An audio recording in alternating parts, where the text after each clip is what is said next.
I facilitate, I run the operations side of things, I'm the cleaner, I'm the tea lady. I think they're cheeky. I think they are pushing the boundaries. I'm pretty much everything. You need that because that's how we get ahead. Everywhere you look, you see the emergence of entrepreneurial thinking. Our dream is to improve the lives of 10 million indigenous people around the world.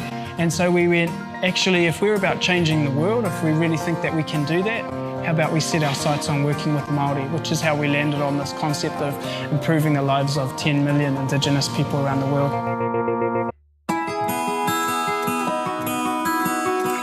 There's this huge thing called the Maori economy, which is emerging, this taniwha, which is waking up, and treaty settlements and Maori trusts needing assistance with growing their financial businesses and enterprises to improve well-being of whānau. And so we were thinking of taking this, which is essentially... We knew about Travis and Shay from other iwi that they've worked with, through other trusts and organisations that they've worked with. They have a pretty impressive and formidable reputation in terms of the mahi that they do to essentially help provide objective advice around what individual iwi might be doing or Māori organisations. So we thought it'd be good for us to have them on board.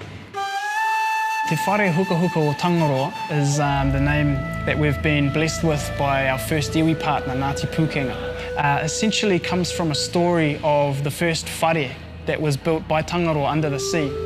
And that whare under the sea was the home to all of the sea creatures. And it burned down through some circumstances. And as the different fish escaped and sea creatures escaped, they were all marked with some blemish, and that is why we have the many different variable forms and types and colours of sea creatures.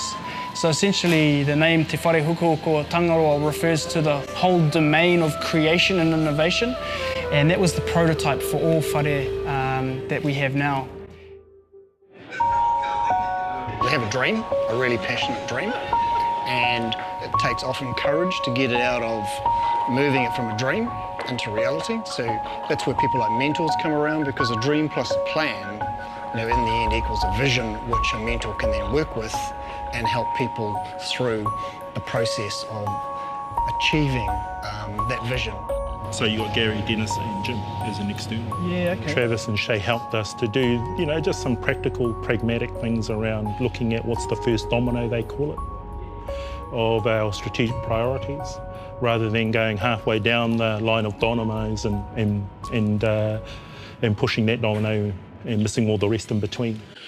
Generally what we find with iwi is they're in commodity businesses, and so they're in fishing, forestry, farming. They make their money and it ends at the farm gate. What that means is someone else makes money from the milk or from the forestry product after the farm gate.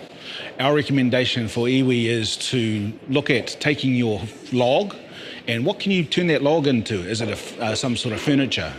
Things like how we take a honey product and add the Maori story to it. Or how do we take a product like eel and actually send that into markets where Maori have never played before, which is in the premium space, where people were willing to pay significantly more money for that.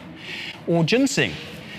We have a Maori trust we're working with who has pine trees, like Travis mentioned, forestry, and they went, actually, we could grow ginseng under our pine trees, create another revenue stream. And so that was the second evolution. The third evolution is to go, okay, how do we take that ginseng and put that inside another product and maybe combine it with honey, or make it into a cosmetic product, or make it into some sort of health product. So you're even capturing more value. So it's just about staging that depending on where the iwi's at. It's getting entrepreneurs together to talk to each other, to learn like the actual hot tips and the secret sauce of how they can grow their businesses. Pretty clear that they've got a Māori development unit within Icehouse, which is pretty good. Able to access the big resource of Icehouse, but also stand a little bit independent and be able to work with Māori trust whānau who want to get into business. I think that's a key thing, right? Is how do we help iwi to focus? And the good thing is that these guys have got at least a good base of business now to be able to take all that expertise out into the regions and help our people.